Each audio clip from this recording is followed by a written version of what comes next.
자, 오늘은 성찬이 있는 주일입니다. 성찬은 주의 죽으심을 그가 오시는 때까지 기념하는 것이라 말씀하셨습니다. 이것을 가지고 신학자들의 이론도 많고 말들이 많은데, 그러면 일단은 성찬 주일이기 때문에 되도록이면은 주님의 죽음, 곧 대속 죽음에 관하여 증거하는 것이 조금 더 어울릴 법합니다. 물론 그런다고 성찬이 있는 주일마다 그 설교를 할 수는 없고, 모든 하나님의 말씀을 증거하지만 그래도 조금이라도 우리 주님의 대속 죽음에 관해서 설교를 하면 조금이라도 성찬의 의미가 좀 되새겨질 것이고, 우리가 성찬을 받는데 조금 더 우리 한국식 말로 은혜가 좀 더 있을 것인데, 저는 의도적으로 대속 죽음의 이야기를 피해갑니다. 지금까지 매주 성찬이 있는 주일마다 예수님의 대속 죽음에 가서 설교했던 것도 아닙니다만, 오늘은 의도적으로 우리 주님이 너무 이 대속 죽음만 얘기하다 보니까 우리 주님이 이 땅에 오셔서 하신 일에 반을 잃어버린 것 같은, 우리가 실제로 잃은 건 아니에요. 근데 잃은 것은 아닌데 말들을 혹은 우리가 되새기는 기념의 행위들을 한쪽만 하다 보니까 한쪽이 자꾸 약화되어서 결국에는 한쪽을 잃어버린 것과 진배 없는 그런 경우가 됐단 말입니다. 팔이 두 개가 있는데 모든 일에 오른손 하나만 쓰니까 왼손에 있으나 마나한 게 되어버렸다, 이런 말이죠. 무슨 뜻인지 아시겠죠? 그래서 우리에게는 왼손도 있다. 이것도 정말 쓸만하고 이거 잘 훈련하면 오른손 못지않다. 저도 오른손잡이인데 어떤 거는 왼손이 훨씬 잘합니다. 왼발잡이인데 어떤 거는 오른발이 더 잘합니다. 연습하니까 그렇게 된 겁니다. 이거는 우리의 육체의 이야기입니다. 영의 이야기에 있어서 예수님이 이 땅에 오실 때 정체성을 크게 두 가지로 가르쳐줬는데, 그 중에 그러니까 중보자로서 오신, 육을 갖고 오신 예수님이 자기의 하실 일을 두 가지로 가르쳐줬는데, 하나는 대속 죽음이었어요. 근데 이거는 조금 육체성이 강합니다. 육을 가져야 죽고요. 아시겠죠? 신성을 갖고 오셨지만 육이 있었기 때문에 대속 죽음이 가능한 겁니다. 그런데 예수님은 또 한편 아주 거룩하신 분이고 본래 하나님의 아들이죠. 그래서 그 더럽혀지지 않는 신성의 온전함을 뭐라고 표현하면 빛이라 그랬어요. 빛. 생명의 근원이 주께 있사오니. 아까 우리가 읽은 그 성시교독에 시편에도 그렇게 돼 있어요. 나는 생명의 빛이다, 세상의 빛이다. 예수님이 이렇게 말씀하셨어요. 나에게는 빛이 조금 있고 나에게 어떤 면은 빛이다, 이런 말이 아니고 나는 빛이다 이랬다고. 요한 1서 1장 5절에 보면 우리가 태초부터 계신 말씀, 요한복음처럼 똑같이 시작합니다. 피부로 느끼고 눈으로 보고 귀로 듣고 만진 바가 되었다 그랬어요. 그 예수님이 이야기한 다음에 갑자기 성부 하나님으로 전환을 합니다. 5절에 갑니다. 근데 그분한테 들은 이야기가 뭐냐면 하나님은 빛이시라고 들었다는 거예요. 하나님의 어떤 부분이 빛이고 가장 독특한 성질이 빛이고 이게 아니고 하나님 자체가 빛이라는 얘기입니다. 놀랍지 않습니까? 이 땅에 육체로 오신 예수님이 하나님 아버지를 가르쳐줬는데 뭐냐면 하나님은 빛이라고 가르쳐줬단 말이에요. 근데 그거를 어떤 접속사 없이 바로 연결하면서 요한복음에는 또 뭐라 하냐면 그분이 바로 이 땅에 육체로 오셨다, 이렇게 말합니다. 그러니까 예수님이 뭐라는 얘기예요? 빛이시라는 얘기예요. 그리고 예수님 본인이 나는 세상의 빛이라 그랬어요. 근데 이 빛이라는 얘기를 언제 하는지 아십니까? 현장에서 가늠하다 죽을 여인을 살려준 다음에 한 이야기입니다. 그냥 살려준 것이 아니라 다시는 이와 같은 죄를 짓지 말라 그러면서 하신 말씀입니다. 예표적으로 대속 죽음을 죽으신, 그러니까 이 대속 죽음을 죽으신 예수님이 우리의 죄를 어떻게 사하시는지를 그 현장에서 가늠한 여인을 살려주심으로 보여주셨을 뿐만 아니라 바로 이 일을 한 분이 선언하시기를 나는 누구냐? 대속주다! 이렇게 말하기로 빛이다! 이랬단 말이에요. 그러면서 그 직전에 그 여인에게 하신 말씀이 빛이시니까 이런 짓 하지 마라! 이렇게 말했어요. 살려준 이가 요구하시는 바가 뭐냐면 빛으로 살아라입니다. 빛으로서 내가 너에게 생명을 줬으니 빛으로 살아라는 얘기입니다. 자, 그런데 우리가 이 빛을 잃어버린다고요. 빛. 예수님이 빛으로 오셨다는 것을 자주 생각하지 않아요. 그러다 보니까 어떻게 하냐? 어둠 속에 늘 거하면서 용서해 주십시오, 용서해 주십시오만 하는 거예요. 반복하는 거예요. 용서해 주십시오가 반드시 필요한데, 용서 그 다음에 우리 육체적 표현하면 발전이 있어야죠. 변화가 있어야 돼요. 달라진 게 있어야 되죠. 그런데 그 달라지는 것도 누가 해주냐면 바로 하나님의 능력으로 되는 거죠. 근데 그 능력을 누가 보여줬냐? 예수님이 보여줬다는 거예요. 예수님이 이 땅에 있을 때 병자들을 일으켜주고 건강하게 살았어요. 죄에서 구원을 받고 거룩하게 살았어요. 이렇게 변화된 모습을 예수님이 이 땅에서 실제로 육체로 보여줬다고요. 빛으로 오신 분이 빛으로 사는 것을 보여줬고 어둠 속에 있는 사람을 빛으로 끌어내서 빛으로 살게 해주신 것이 복음서에 기록이 되어 있는데 우리는 십자가의 그 하루치 사건에만 모든 목을 다 건다고요. 3년 동안에 산 것을 생각 안 한다고. 3년 동안 산 거를 3년 동안에 빛으로 사셨고 구원한 사람들을 빛으로 살게 하셨어요. 사도들도 마찬가지입니다. 우리가 구원 얻는 자가 돼서 예수님을 믿는 것은 단방에 변화된 것인데 단방에 변화되고 꼴까지 중요하면 그렇지 않고 산다는 얘기죠. 그럼 어떻게 살았느냐? 베드로도 말하잖아요. 너는 어둠 가운데 불러주신 그의 기이한 빛에 들어가게 하신 그분의 덕을 선전하며 산다 그랬어요. 에베소서에도 그랬어요. 너희가 빛 가운데 빛의 자녀들처럼 행하라. 하나님의 자녀가 되었으니 빛의 자녀처럼 행하라 그랬어요. 그런데 성경에 보면 빛 무수하게 기록되어 있는 빛을 무시한다고요. 그냥 밝다. 우리 주님이 빛이시지 이러고 끝난다고요. 빛이신 그분이 나에게 빛이 되어줬단 말이에요. 내 삶을 비춰주신단 말이죠. 나를 밝게 하신단 말이죠. 근데 이것을 생각지 않아요.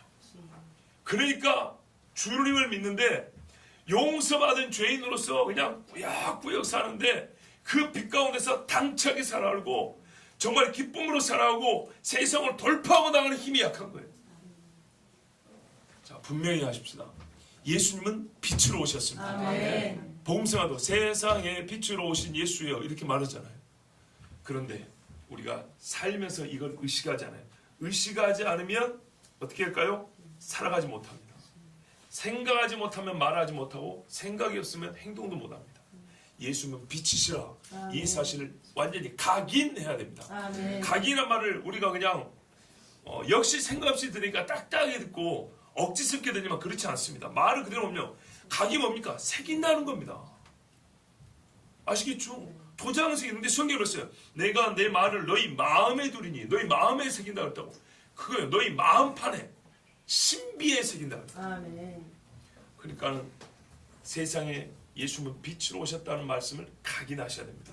예, 오늘 제가 빛으로 오신 예수 도 믿으라는 것은 우리가 안 믿어서가 아니라 좀 제대로 믿자 그 말입니다.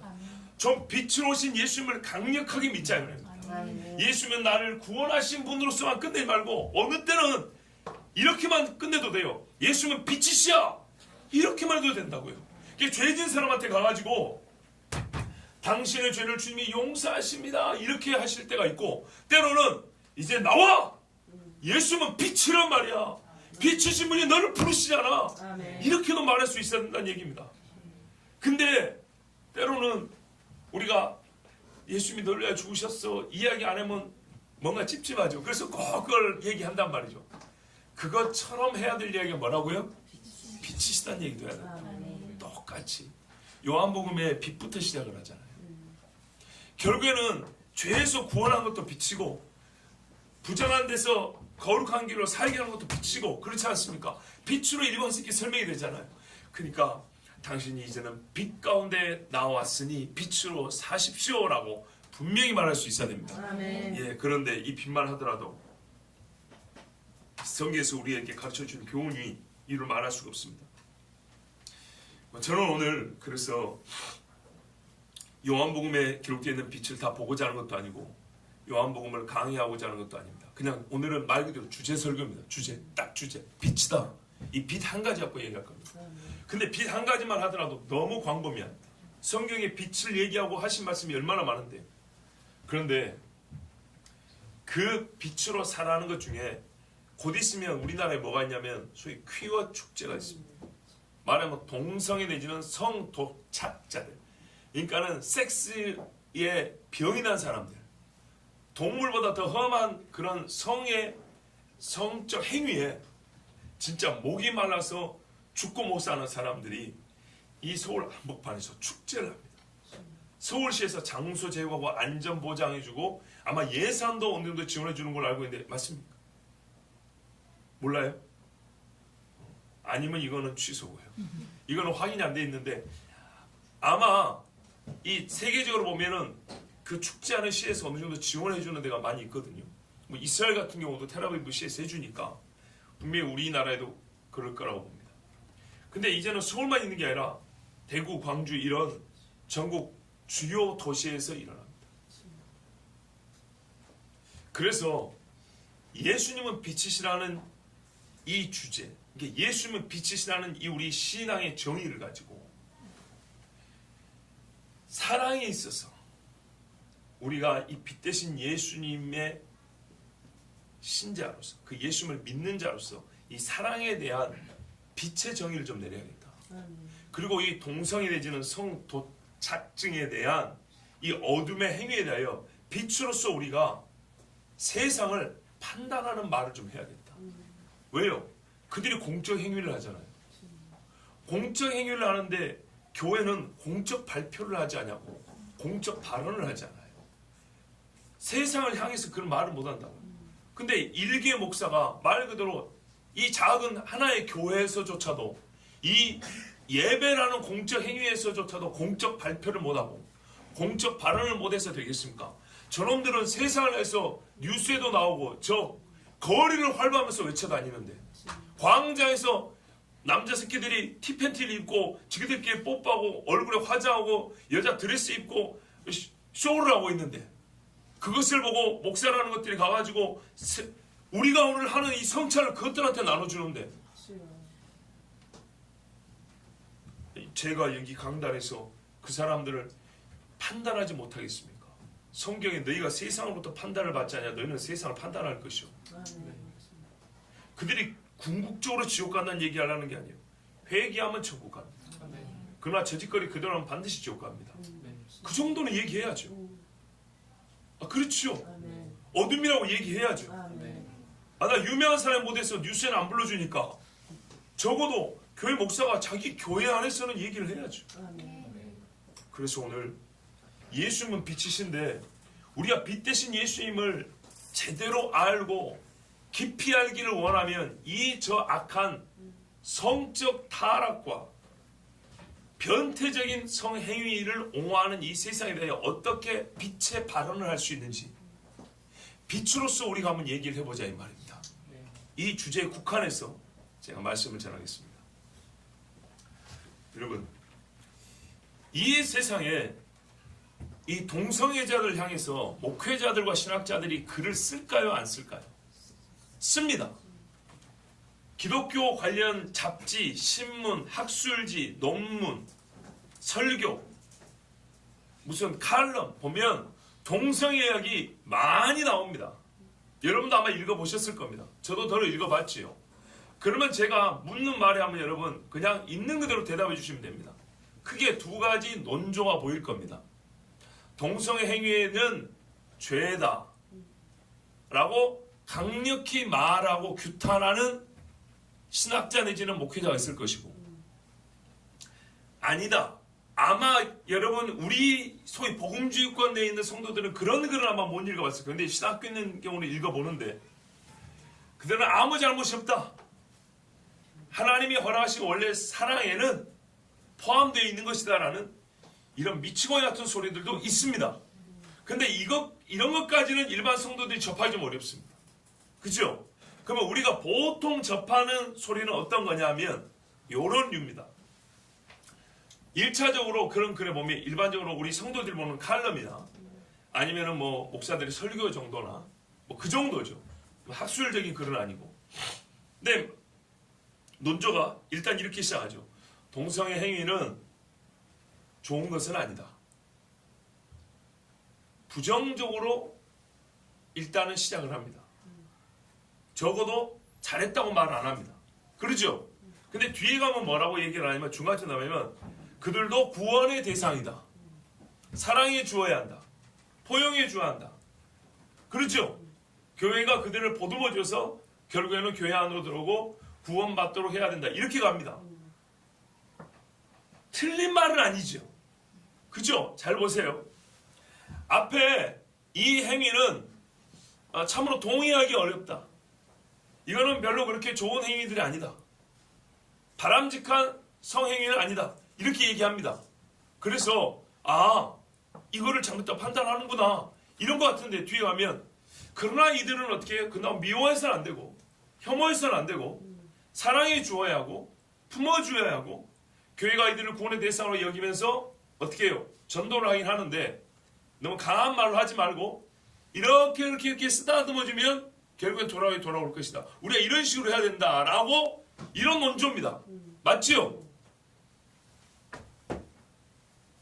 그러면 강력하게 그렇다고 고개를 끄덕여 주세요. 보통 이런 논조죠. 자, 이런 논조의 글들이 대부분입니다. 그러면 이런 말을 듣고 여러분 우리 속 시원하면 얘기해 보자고요. 성경이 말하는 대로 그 동성에 대한 판단이 내려졌습니까? 아니요. 무슨 말씀이냐면 이들의 이 갈대를 보면 두 가지 논조가 있는데 두 가지가 넓은 범위에서 보면 맞는 말이에요. 동의할 수 없다. 동성행위는 잘한 건 아니다. 이거는 정상적인 성행위가 아니다. 이렇게 얘기했어요. 맞죠? 근데 여기서 그치면 안 된다는 얘기입니다.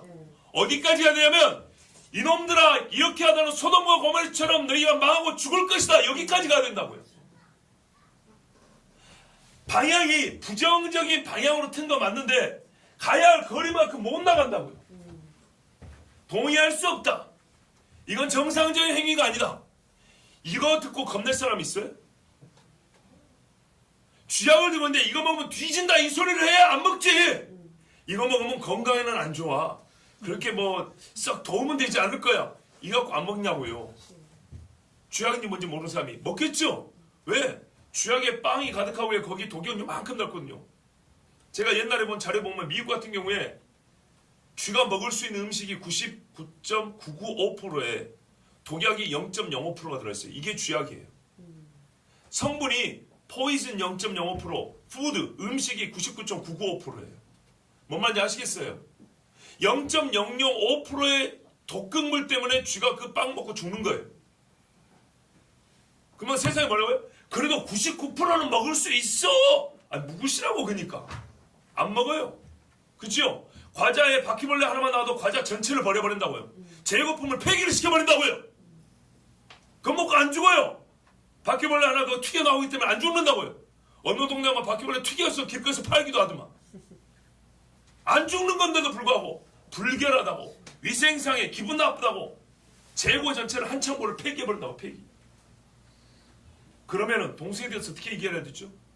그걸로 말미암아 폐단이 얼마나 크고 육체적 피해가 얼마나 크고 가정이 파괴되고 결혼도 하지 아니하고 온갖 범죄가 얼마나 많이 양산됩니까? 그렇죠? 그럼 어떻게 말해야 돼요? 너희는 소돔과 고모라 같은 죄를 저지르고 있는 놈들이야. 너희는 바알볼의 죄보다 더 크게 저지른 그런 죄를 저지른 놈들이야. 너희 같은 놈들 때문에 세상에 누르게 퍼지고 교회 신자들이 신앙이 망가지고 진리가 어두워져 버리고 가정들이 깨지고 있어. 이렇게 얘기를 하고 회개하라 해야죠. 아멘. 너희같이 그렇게 나쁜 놈은 너희는 죄인이야 이렇게 한 다음에 그런데도 회개하면 용서해 주니까 나와 이렇게 말해야지. 아멘. 동의할 수는 없어. 정상적인 행위라고 말하기 좀 어렵습니다. 이게 뭡니까 이게 도대체. 그런 다음에 뭐라 그래요? 품어줘야 한다. 사랑해줘야 한다. 여러분 무게가 어디에 실렸어요? 뒤에 실렸죠. 제대로 판단을 해야 될 거 아닙니까? 제대로 판단을 한 다음에 망하게 오라 내가 망하게 되었구나 이렇게 가슴을 치게 한 다음에 너 죽겠지? 내가 사는 길을 가르쳐 줄게. 예수 앞에 나오라. 아멘. 예수 앞에. 현장에 가는마다 잡힌 여자 봤느냐? 이러고 성결 보여야지 하죠. 아멘. 죄가 죄인 줄 모르는데 누가 미쳤다고 예수 앞에 나온단 말입니까? 교회가 이런 짓을 하고 있다. 신학자들이 쓴 글들이 대부분 뒤에 무게가 있어요. 사랑해 줘야 한다. 품어줘야 한다. 걔들은 말만 잘해요. 걔는 사랑이 뭔지 모르는 거예요. 사랑은 얼마나 아픈 건지 아세요? 그런 식의 말하는 인간들은 아픔으로 사랑할 줄 모르는 놈들이에요. 그렇게 뻔질한 말들은 다 해요. 예? 미국에서 목사님이 그러더라고요. 나 그분한테 배웠는데 빠달루라고 그러대. 빠달루. 근데 빠다가 뭔지는 아는데 이 빠다를 바른 것 같은 느낌을 얘기하는 것 같아요. 빠달루라고. 이 말투를 얘기하는 거예요. 뻔질한 말투 있죠. 예? 아주 세련되고 배운 티 쫙쫙 내는. 여러분 가끔 그랬잖아요. 저 목사는 조금 배운 것 같은데 말을 들으면은 아주 촌스러울 때가 많단 말이에요. 그럴 때 있죠. 아니 노골적으로 얘기할 건 노골적으로 얘기해야죠. 죄를 누가 그렇게 번지르하게 포장을 한단 말입니까? 근데 빠단으로 얘기하면 안 된다고요. 미끄러져 가버리지 누가 그게 다 꽂히지 않는다고요. 여러분 이 뉘앙스가 뒤에 무게가 실려 있다 보니까 어떻게 교인들이 정당하게 말씀으로 판단을 내리지 않아요. 죄라고 말해요. 죄! 이렇게 말하는 사람은 아주 독선적이고 편협한 사람을 몰립니다. 그런데 여러분 죄라고 말하는 사람이 그러면 당신은 어쩔 건데 나는 그래서 저놈들 위해서 기도해. 예수 그리스도의 십자가를 나는 확실하게 말해줄 수 있어. 이렇게 하는데 죄라고 안 보는 인간들은요 예수님이 이야기도 해주지 못해요. 그냥 입에 번지르하게 붙은 빠달루식으로 어떻게 해요? 하나님은 사랑이십니다. 교회가 품어줘야 합니다. 뭘 품어줘요? 그렇게 품어주면 어떻게 하냐? 예배 시간에 쪼르륵 났고 교회 화장실에서 남자들끼리 헛짓거리하고 있다고요. 이게 한국교회 실상이라고 간증들이 있지 않습니까? 중학교 고등학교 다니는 애가 항문이 병이 들어가지고 똥도 못 싸게 생겼어요. 왜 이렇게 했니? 교회 청년 형이 예배 시간에 데리고 와가지고 그랬다는 거예요. 그리고 성병이 옮겨가지고 대변을 못 봐요. 예? 이게 이 나라 교회 실상이란 말이에요. 실상. 그런데 그걸 보고도 어째요? 그냥 품어줘야 돼. 누가 품지 말랍니까? 품으려면 어떻게 품으라고요? 네 남편을 데리고 오라 이렇게 하라고요. 예수님처럼. 예수님보다 더 사랑 많은 척 그렇게 척하지 말라고 말해요. 죄는 죄예요. 그런데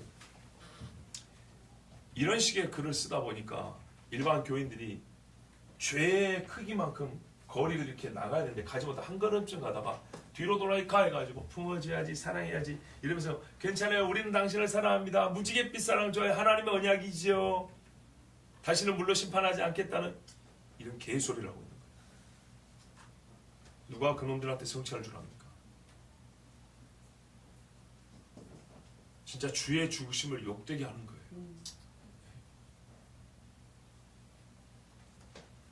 하나님의 사랑? 말 잘했어요. 하나님의 사랑이니까 네 것처럼 하면 안 돼요. 왜 지하고 싶은 대로 그 하나님의 사랑을 써먹는데? 사랑 이야기 한번 해볼까요? 성경에는 그리고 세상에는 사람들이 깨닫는 바가 있습니다. 사랑에는 차원이 좀 다른 사랑입니다. 매우 육체적인 사랑을 에로스라고 합니다. 신뢰와 우정, 조금 더 차원 높은 사랑을 우리가 말하면 필레오, 필리아 이렇게 말합니다. 부모의 사랑을 뭐 스톨로게 이렇게 말하죠. 일단 쉽게 에로스, 필리아 그 다음에 뭐가 있을까요? 거룩한 사랑을 아가페라고 합니다. 우리는 무조건적인 사랑이라만 생각하는데 여러분 무조건적인 사랑이 아니고 거룩한 사랑을 아가페라 합니다. 아시겠죠? 하나님이 내려주신 사랑이요. 근데 성경에 뭐냐면 하나님의 그 아가페를 받은 사람은 어떻게 살아 그래요? 아가페로 살아. 아가페로. 그러면 에로스가 없어야 된다는 얘기가 아니고 어떤 의미냐면 에로스가 아가페의 지배를 받는 거예요. 근데 세상은 지금 어쩌고 얘기합니까? 에로스를 아가페에서 분리시켜버리는 거예요. 아담과 하와의 육체적인 에로스가 하나님의 거룩한 사랑 아가페의 지배를 받고 있단 말입니다. 그런데 세상이 말하는 사랑은 뭐냐면 성경은 이런 사랑을 말하고 있어요. 친구 간의 신뢰도 다윗과 요나단의 신뢰도 아가페의 지배를 받고 있단 말입니다. 요나단이 말했어요. 다윗을 지 생명처럼 사는데 하나님이 이 나라를 너에게 맡긴 줄 안다. 하나님이 이스라엘을 사랑하사 사랑하는 종 다윗 너에게 이 나라를 맡긴 줄 안다. 그러므로 나는 친구로서 이 나라를 나는 너에게 양보한다. 이게 요나단의 사랑 아닙니까? 다윗이 말했어요. 네 아버지가 나를 죽일 게 뭐냐? 네가 다음 왕이 될 사람 아니야. 네가 죽여라. 네가 차라리. 근데 요나단은 그렇게 하지 않았어요. 필레아가 아가페의 지배를 받는단 말이에요. 그런데 이 세상에 자칭 기독교인들 어쩐다고요? 하나님이 에로스를 허락했어 그래. 누가 허락 안 했대요. 허락했으니까 남자를 사랑하고 살지. 근데 어떻게 해요? 에로스가 아가페의 지배 아래에 있어야 된다는 거야. 에로스와 아가페가 분리되어 있지 않다는 것을 가르쳐야 되는데 에로스를 아가페에서 떼어버린단 말이에요. 무슨 말인지 이해되세요? 특히 우리 젊은이들은 잘 들어야 돼. 이 개념을 잘 생각해요. 이 세상에 있는 모든 종류의 어떤 차원의 사랑이건 어떤 스펙트럼의 사랑이건 간에 항상 하나님이 창조하셨기 때문에 아가페 안에 있어야 되는 거예요. 이 거룩함 안에 있어야 되는 거예요. 빛 안에 있어야 된다고요. 사랑이 어둠이 있으면 안 된다고요. 근데 에로스만 따로 떨어지면 어두워져 버려요. 필레오만 따로 떨어져 있으면 어두워져 버린다고요. 더러워져 버린다고요. 그래서 친구의 우정 때문에 부모 자식의 사랑 때문에 주님을 버린다고요. 성경에 뭐라 그래요? 네 자식이나 형제나 부모를 나보다 더 사랑하는 나에게 합당치 아니하고 아멘.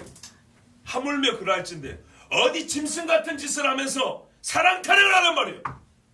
어디 하나님 사랑 걷다고 운운하단 말이에요. 아가페가 없는 에로스가 어디 있고 아가페가 없는 시도에 아가페가 없는 비엘리아가 어디냐 이 말이에요. 이해되시죠? 또 하나는요. 인권 타령을 합니다. 기독교인들도 뭐라 하냐면 그냥 신학자의 글을 보니까 성소수자의 동성애자의 인권도 우리가 존중해줘야 한다. 감옥에만 안 집어넣는다. 경찰서 만들 거면 한 대 패버려야 돼요. 그런 사람들 머리를 그냥 정신처럼 확 쳐버려야 돼요. 인권 같은 소리하고. 여러분 잘 보세요. 인권입니다. 인간의 권리입니다. 권리라고요. 권리. 권리는 인간으로서 마땅히 누려야 할, 향유해야 할 것을 할 수 있는 자격이 있다는 거예요. 인간이면 이 일을 누리고 향유할 수 있는 마땅한 자격이 있다. 그것을 허용해야 한다. 아시겠죠? 당연한 자격이 있다는 것입니다. 그걸 인정하는 것을 보고 우리가 인권이라고 말합니다. 그런데 봐보세요. 그러면 이거는 최소한 마땅히 할 수 있고 하도록 해줘야 한다는 것들입니다. 어렵지 않죠? 예. 그런데 동성애는 말입니다. 짐승도 안 해요. 수컷끼리 둘이 넘으면 싸우고 한 놈이 죽지. 그죠? 짐승도 안 해요. 근데 요즘에는 인권 개념이 어떻게 돼 있냐면 봐보세요.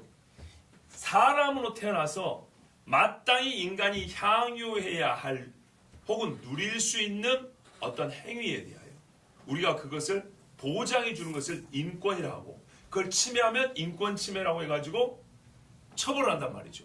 그죠?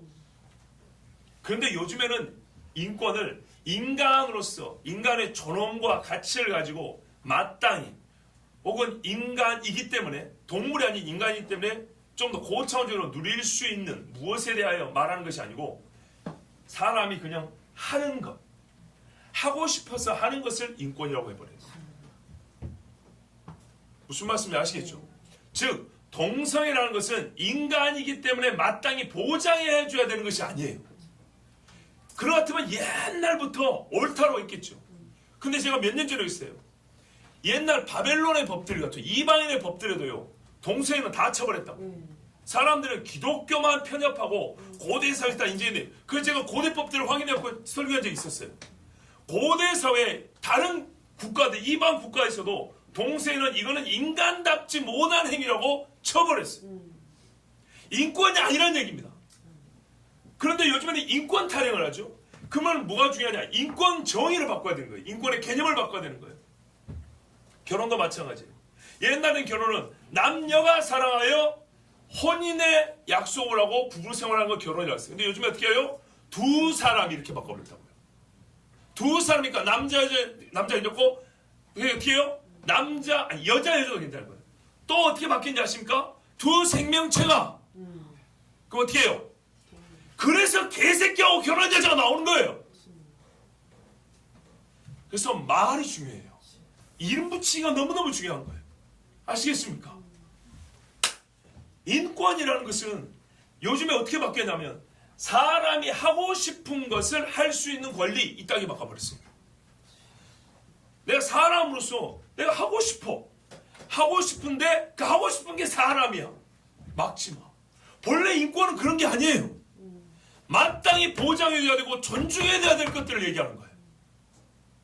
이해가 되십니까? 그런데 인권하니까 아이 그렇지 저 사람도 인권이 있지만 누가 인간이 아니래요? 누가 동성애 하지 말라면 인간 취급을 안 하는 겁니까? 보다 더 인간답게 살라고 얘기해 주는 거예요. 최근에 낙태 문제도 마찬가지입니다. 낙태 문제를 얘기할 때 전통적으로 우리는 뭘 얘기했죠? 생명을 얘기했죠. 생명. 잘 보세요. 내가 아주 쉬운 이야기 해줄게요. 제가 뭡니까? 목사죠. 목사가 뭐 하는 사람입니까? 그래, 말씀대로 우리가 성경적 용어로 말하면 뭡니까?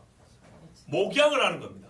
내 양을 치라 먹이라 그랬죠. 이걸 한자 표현으로 딱 줄이면 두 글자 목양입니다. 그렇죠? 예. 요한복음 21장의 말씀을 요약하면 목양인 겁니다. 자, 그런데 그러면 나 같은 사람을 뭘 하려면 여러분 목양을 해달라고 해야 돼요. 그죠? 근데 한 20년 전부터 혹은 10몇 년 사이에 목회자들이 많은 수업을 받은 게 뭡니까? 사회복지 수업, 심리상담 수업, 그 다음에 또 하나 뭔지 알아요? 경영 수업. 들어봤죠? 목회는 CEO처럼. 이게 얼마나 멍청한 짓인지 아십니까? 그러면 어떻게 해요? 경영자가 되려고 그래요. 경영자. 그래서 경영자 코스를 배워서 온다고요. 목양을 해냈더니 경영을 하려고 그런다고요. 양들의 영혼을 보라 했더니 어떻게 해요? 서비스를 하려고 그런다고요. 근데 성도들이 어떻게 해요? 사회적인 분위기가 그러니까 그런 말이 갖고 있는 힘을 모르고 그냥 넘어가요. 우리 목사님은 경영자 공부대 했대. 무슨 사회복지 자격증도 갖고 있대. 그래갖고 차린 게 뭐예요? 전부 다 교회가 요양원 차리고 있고 유치원 차리고 있는 거예요. 누가 교육하지 말라고 복지하지 말합니까? 근데 진짜 중요한 것은 목회자가 할 것이 아니라 이 말이에요. 그건 성도 중에 누가 하면 돼요. 성도 중에 누가 그렇게 하시고 정말 신앙적인 마인드로 하면 돼요. 목회자는 뭐 하라고요? 교회로 말하고요. 이 교회에서 장사하는 게 아니라 예배드리러 한 것처럼 목회자는 목양을 하라는 거예요. 이 영혼이 어둠 가운데 있으면 당신 어둠 가운데 빛으로 나오라고 그거 말하라는 거예요. 지금처럼 이렇게 말하라는 거예요. 근데 CEO 해놓으니까 그런 책들이 나오니까 어떻게 해요? 성도들이 이제 목회자를 CEO처럼 생각하는 거예요. CEO로 바라보는 거예요. 목양적 가르침을 들으려고 하잖아요. CEO처럼 세련된 빠달루적인 그런 어떤 경제 용어 쓰고 하면은 꽤나 막 뭐 있는 것 같고 막 이렇게 느끼는 거예요. 마찬가지예요. 이 산업의 용어 혹은 경제 용어를 교회로 끌어오면은 영혼에 관한 영역으로 이 용어를 끌어들이면 어떻게 되는지 아십니까? 생명에 관한 문제를 기업 경영하는 것처럼 생산에 관한 이야기로 바꿔줍니다. 그래서 태의 기업이라고 그랬죠. 말 잘했다. 그래 기업체처럼 그래서 어떻게 애기 나는 거를 재생산 이렇게 부른다. 재생산. 들어보셨어요? 재생산 포럼이니 뭐니 이런 게 있어요. 그럼 조직이 있어요. 아이를 낳는 것을 공장에서 생산품, 공산품 만드는 것처럼 그렇게 생각한다고요. 기업주가 이해 타산이 안 맞으면 중단할 수 있는 거예요. 그죠? 잘못되면 폐기할 수 있고 다시 또 만들 수 있는 거예요. 이런 식의 언어 플레이를 하는 거예요. 이런 언어를 가지고 교회에다 이제 주입을 시킵니다. 우리에게는 재생산권이 있어요 이렇게 말한다고요. 재생산권이 아니라 네가 아비가 될 수 있고 네 같은 인간도 어비가 될 수 있도록 하나님이 복을 주셨단다. 이렇게 하는데 재생산 밖에서 재생산 재산을 하니까 이런 기업가적인 용어 경제 용어를 교회에서 그대로 받아들였고 목회자들로 여러분 재생산하러 수고하십니다. 하나님께서 재생산에 여러분의 복을 주기를 바란다. 이럴 때부터 벌써 끝난 거예요. 진 거예요.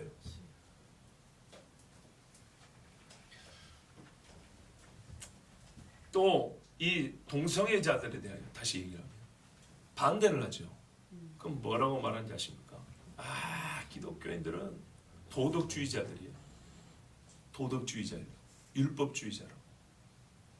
하나님의 사랑을 모르고 사랑을 도덕으로 바꿔버렸대요. 근데 여러분 생각을 해보자고요.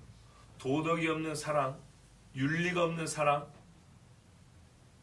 그 사랑 누릴만 하던가요?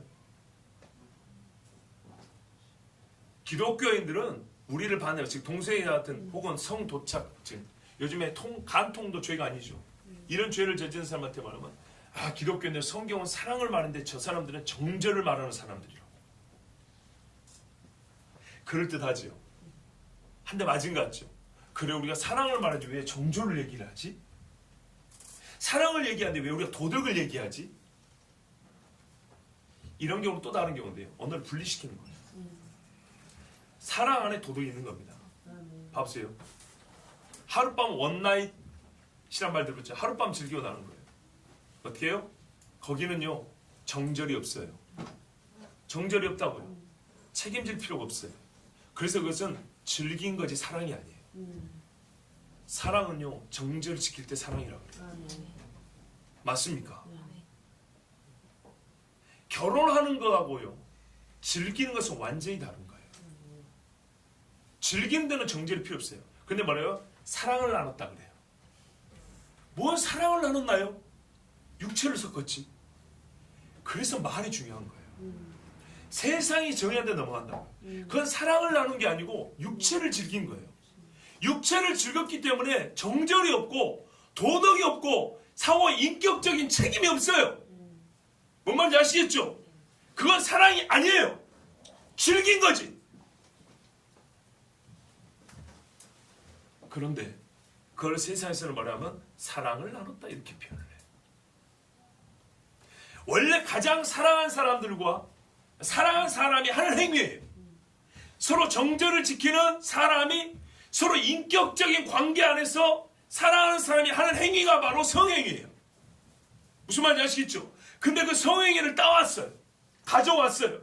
사랑하는 사람이 하는 행위를 가져왔기 때문에 우리는 사랑한다 그래요. 그런데 그 사랑하는 사람은 육체적인 성행위만 한 게 아니라 그 안에 정절이 있고 약속이 있고 신뢰가 있고 인격적 존중이 있고 삶에 대한 책임이 있다고요. 근데 그거는 가져오지 않고 육체 행위만 갖고 왔어요. 사랑하는 사람이 하는 행위 중에 육체적 행위만 갖고 와서 이게 원래 사랑이 들어있기 때문에 우리는 사랑한다 이렇게 말한다고요. 틀렸다고요. 그리스도는 도덕주의자 아닙니다. 도덕이 없는 사랑은 사랑이 아니라고 말하는 사람인 겁니다. 정절이 없는 사랑이 어떻게 사랑이냐? 즐거움이지. 그냥 즐긴 거지. 이렇게 가르친 자면 그리스도인입니다. 아시겠죠? 여러분, 이 작은 종이 제가 무슨 사회학자입니까? 법률가입니까? 아닙니다. 목회자입니다. 근데 우리가 이렇게 빛의 언어를 정말 우리를 빛 가운데로 인도하는 하나님의 말씀을 세상의 어둠에 이 누룩 같은 언어들이 어떻게 더럽히는지 아시겠죠? 이걸 구분하지 못한다니까요. 근데 이런 구분하는 지각을 가진 하나님의 종들이 있어요. 저기서도 배운 거예요. 그러면은 이 귀한 지각을 가진 사람들은 어떻게 해서 이런 지각을 갖게 되냐면 그분들이 추구하는 신앙의 어떤 뭐랄까요? 신앙의 우리 보통 색깔을 하는데 그게 아니고요. 그분들은 어떤 신앙관을 가지냐? 예수에 관하여 예수 그리스도는 빛이다라는 확고한 신앙에 의해서 예수를 빛으로 바라보는 신앙의 눈으로 인해서 이런 것들을 읽어내고 파악할 수 있는 거예요. 그런데 주님이 나를 구원해 주셨어요. 이렇게만 하면 어떻게 해요?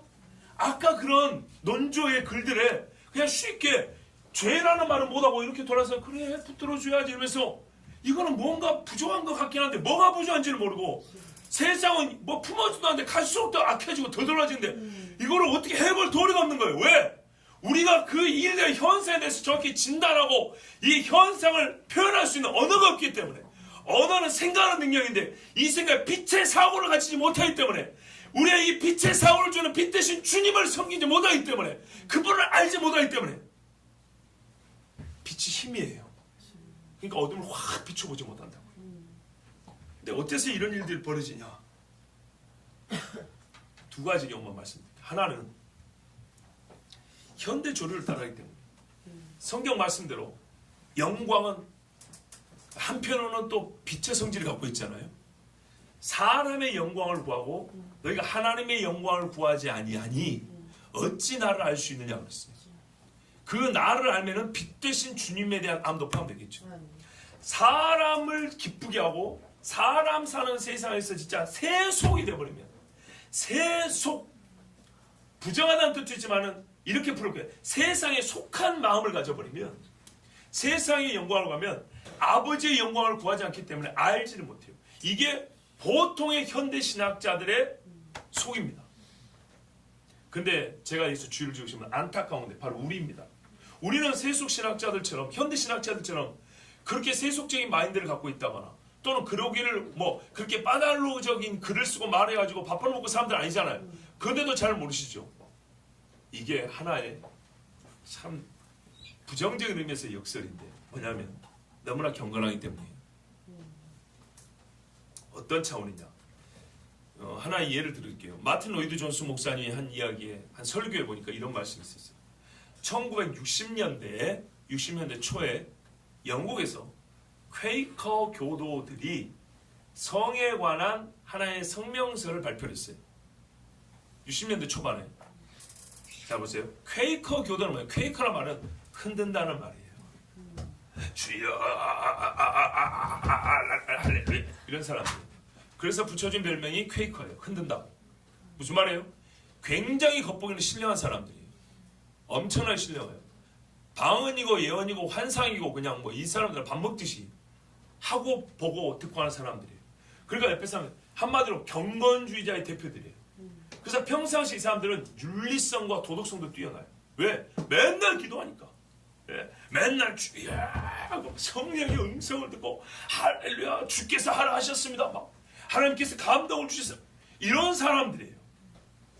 그러니까 한참 서구 사회가 세속적으로 할 때 그 사람들 어떻게 했어요? 아주 경건한 사람들의 대표였고 실제로 삶도 도덕적이고 윤리적이었어요. 그 사람들이 예수 믿는 사람의 산으로 하면 저 퀘이커 교도를 봐라 이렇게까지 말할 정도였어요.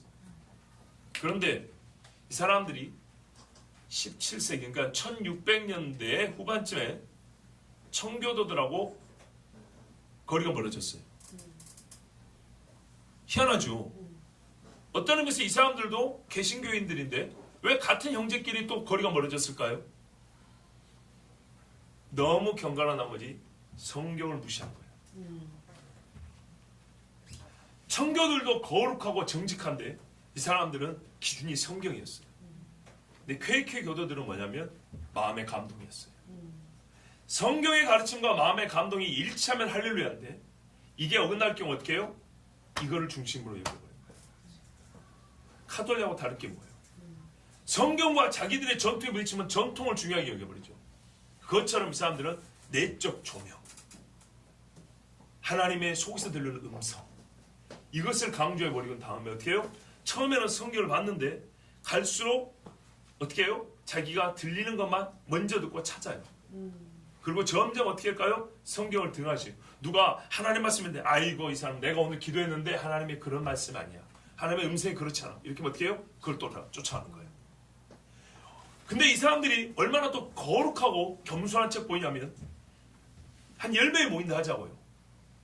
10명이 모이면 어떻게 하냐? 아무 말을 안 해요.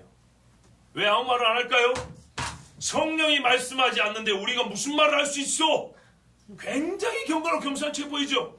이게 빠달루라는 거예요. 아무 말도 안 해요. 그러다 갑자기 한 사람이 성령께서 말씀하십니다. 이렇게 얘기 시작해요. 그럼 어떻게 해요? 그냥 그대로 따라가는 거예요. 한국의 모 선교단이 이걸 배웠어요. 내가 직접 가르쳤던 청년들한테 있었던 일이에요. 몇 명씩 이렇게 모여요.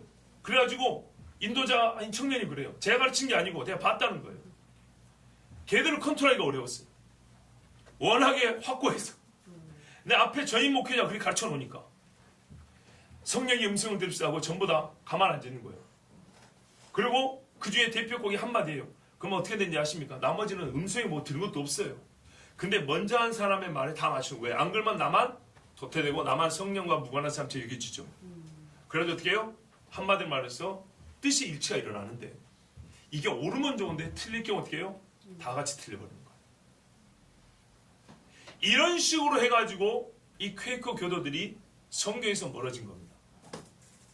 내적인 조명, 내적인 빛, 하나님의 음성 듣기.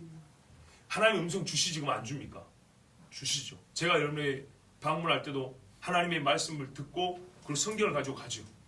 근데 이 사람들께요 성경 덮어 계십시오. 자기의 속에서 나오는 것. 하나님이 주시는 감동에 따라. 그래서 어떻게 합니까? 모든 일의 기준이 결국에는 자의적이 되어버려요. 성경에 뭐라 그래요? 영들이 하나님께 속하였는지 시험하여 보라 그러죠. 그런데 자기들은 어떤 확신이냐면 옛날에 거짓 선지자 예레미야한테 그랬거든요. 하나님이 그러더라. 미가야한테 그랬던가? 자, 아합이 가면 죽는다고 하더라. 아합을 어떻게 죽일까? 거짓 영이 이 선지자들이 들어와가지고 거짓말을 한다 하더라. 그랬더니 거짓 선지자 중에 하나가 미가의 뺨을 때면서 야 하나님의 영이 나를 떠나 어디로 가셨는데 이랬다고요. 하나님의 영이 자기 속에 있다는 확신이 있으니까 지 멋대로 말해도 뭐라고 믿어요? 내 말은 하나님의 영이 하신 말씀이야. 이렇게 가버린 거예요. 항상 뭘로 확인해야 한다고요? 성경으로. 성경으로.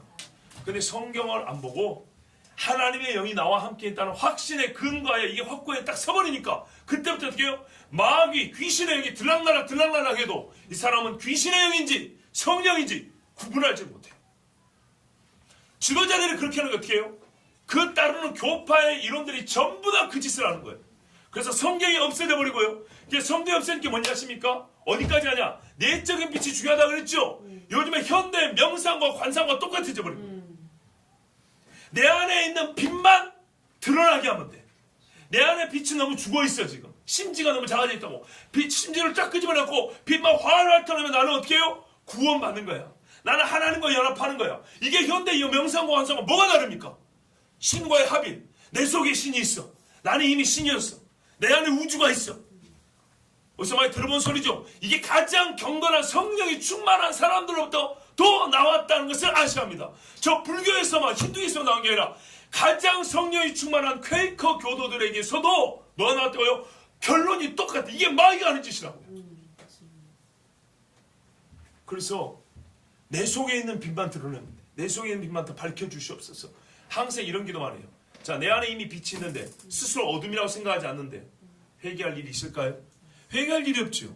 회개할 일이 없으면 십자가 예수님 필요 있습니까? 없습니까? 필요가 없죠. 그러니까 어떻게 해요? 자동적으로 십자가 신학도 약해지고 자동적으로 예수 그리스도가 누군가에 대한 이해와 정체성 신앙이 약해져 버리는 겁니다.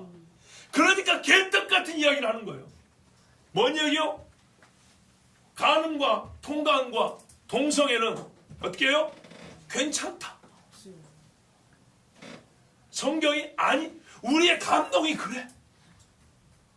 이 감동이 한 200~300년 가다 보니까는 십자가가 의미가 없어져 버렸어요. 왜? 나는 이미 종교받는 사람이야. 내 안에 빛이 있다니까. 듣기만 하면 돼. 근데 더러운 속에다가 하나님의 말씀해 줍니까? 귀신이 속닥속닥 거려주지. 그런데 이거를 인정하지 않아요. 왜 우리를 더럽다고 해? 왜 우리에게 악령이 있다고 해? 우리는 그냥 성령의 사람이야. 자기들 스스로 그렇게 정의를 내려버렸어. 그리고 자기들 속에서 들려오는 소리는 전부 다 성령의 음성이에요.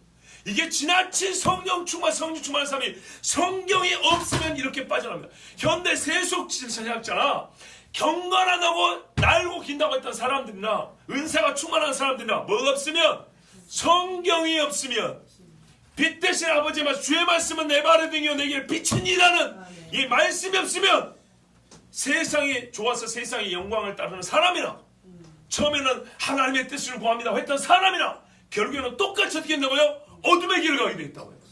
그러면 수많은 사람을 어둠으로 가게 한다고요. 동성애를 가르치는 사람이 여러분 세상에 성소수하는 사람뿐만이 아닙니다.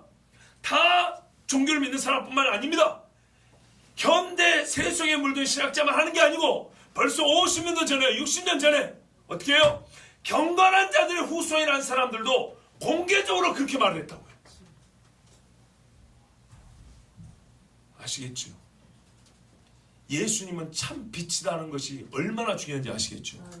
그 빛 대신 주님이 우리에게 주신 말씀마다 다 빛이에요. 아버지여 저들을 진리로 거룩하게 하옵소서. 내일 새벽에 전할 건데 아버지의 말씀 진리니이다. 빛과 진리요 생명이라. 예? 하나란 얘기입니다. 하나. 세상에 참 빛으로 왔어요. 그래서 말하죠. 빛으로 나오라 했더니 사람들이 어둠이 더 좋음으로 빛을 거부했대요.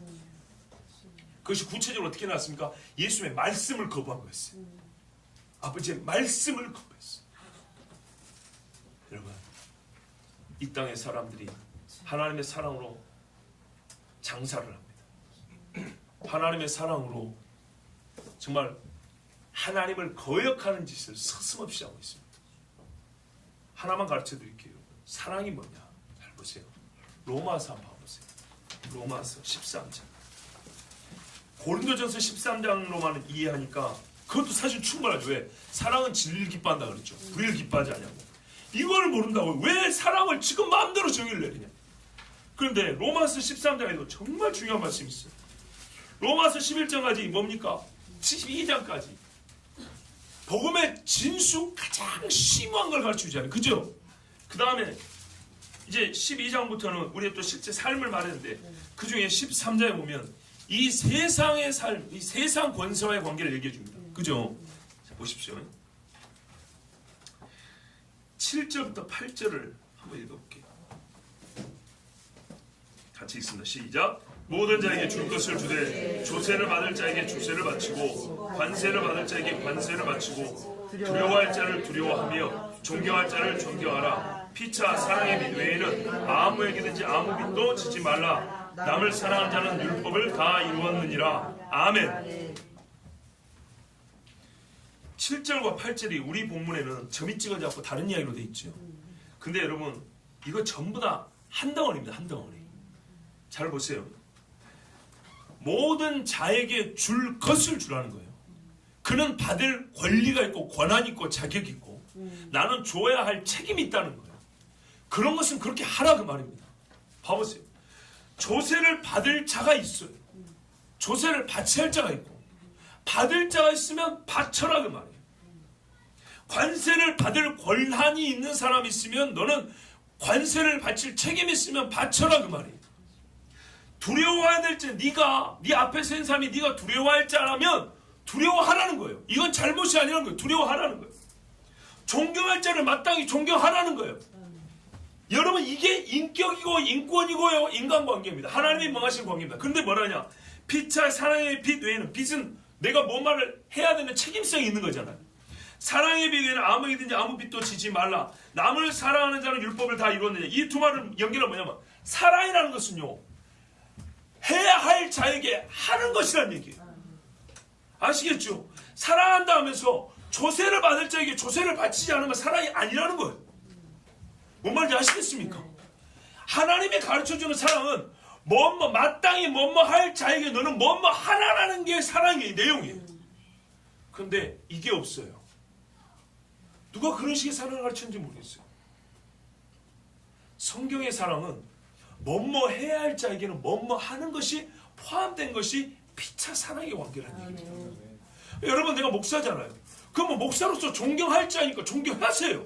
이게 여러분이 나를 사랑하는 거예요. 나는 목사니까 여러분은 영혼을 돌봐야 되잖아요. 돌봄을 받아야 할 자에게 네가 영혼을 돌봐라 이거예요. 이게 제가 여러분을 사랑하는 거예요. 아시겠죠? 내가 여러분 와가지고 교회 올 때마다 맨날 여러분 발 씻고 죽고 있을까요? 여러분 밥 떠먹이 드릴까요? 이런 식의 사랑을 얘기하는 거 아니에요. 너는 목양자로서 목양을 해라 이 말이에요. 성도로서 서로 간에 형제자매로서 마땅히 해야 될 걸 하라 그 말이에요.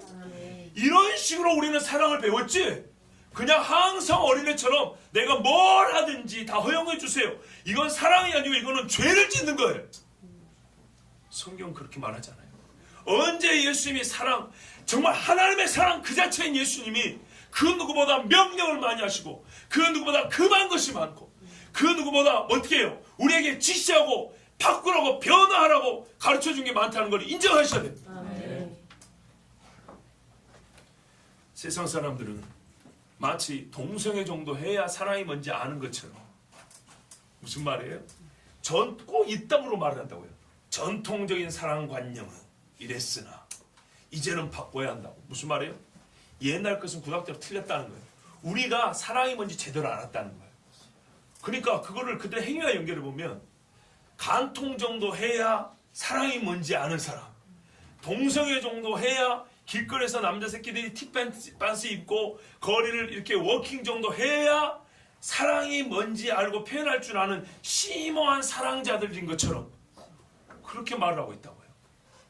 정상적인 부부관계밖에 못하는 사람들은 정말 사랑의 일부밖에 모르는 사람인 것이냐. 여러분 이게 세상이 말하는 어둠의 사랑입니다. 하나님은 빛이시오 예수 그리스도는 세상에 참 빛으로 오셨다 했습니다. 그 빛 되심에 관하여 정말로 하나님은 우리에게 깊고 높고 넓게 가르쳐 주셨습니다. 그런데 그 중에 저는 오늘 사랑과 성 조금 더 좁혀서 동성애를 정하였습니다. 동성애에 관하여 우리가 빛 대신 예수님을 좀 알았다면 하나님의 말씀을 우리를 구원하는 것을 넘어서 우리를 빛으로 인도하는, 빛으로 살게 하는 말씀으로 우리가 좀 그런 시간을 가지고 좀 읽었더라면, 이 세상에 아무리 사랑을 타러나는데도 왜 이렇게 어두워지냐 말이죠. 잘 보세요. 제가 하는 표현을, 사랑을 많이 말하는 시대인데, 어느 때보다도 사랑을 많이 하는 시대인데 참 사랑은 없어지고 왜 이렇게 어두워지냐 이 말이죠. 이것은 빛과 사랑의 균형을 갖추지 못했기 때문이에요. 그 정의에 대하여 성경의 정의를 따르지 않고 사람의 정의를 따랐기 때문에, 그래서 먼저는 우리가 빛 대신 주님을 찾아야 돼요. 아멘. 예수님을 빛이시라고 선포하고 믿어야 돼요. 아멘. 그리고 이 빛과 사랑이, 거룩과 사랑이 다른 것이 아니라 하나는 것을 우리가 배워야 돼요. 아멘. 균형감 있는 의식을 갖고 있고 생각을 갖고 있고, 그렇게 언어를 말을 해야 되고 행동으로 살아야 돼요. 아멘. 그리고 주님을 선포할 때도, 증언할 때도 주님은 당신을 위해 죽으셨습니다, 그분은 세상의 빛입니다로 같이 말을 해야 돼요. 아멘. 그러므로 당신을 어둠 가운데서 불러냈으니 이제 어떻게 해요? 빛의 자녀들처럼 행하라. 빛의 갑옷을 입자. 어둠의 세상 주관자와 싸우라. 아멘. 이렇게 말할 수 있지 않나요? 아멘. 예수님은 빛이십니다. 아멘. 그 빛 대신 주님께서 만약에 어둠으로 죽었다면 우리의 생명을 구할 수 없었으나, 빛 대신 주님께서 자기 몸을 찢어 피 흘려 죽으셨음으로 말하면 아멘. 우리를 어둠에서 생명으로 인도하셨습니다. 아멘. 또한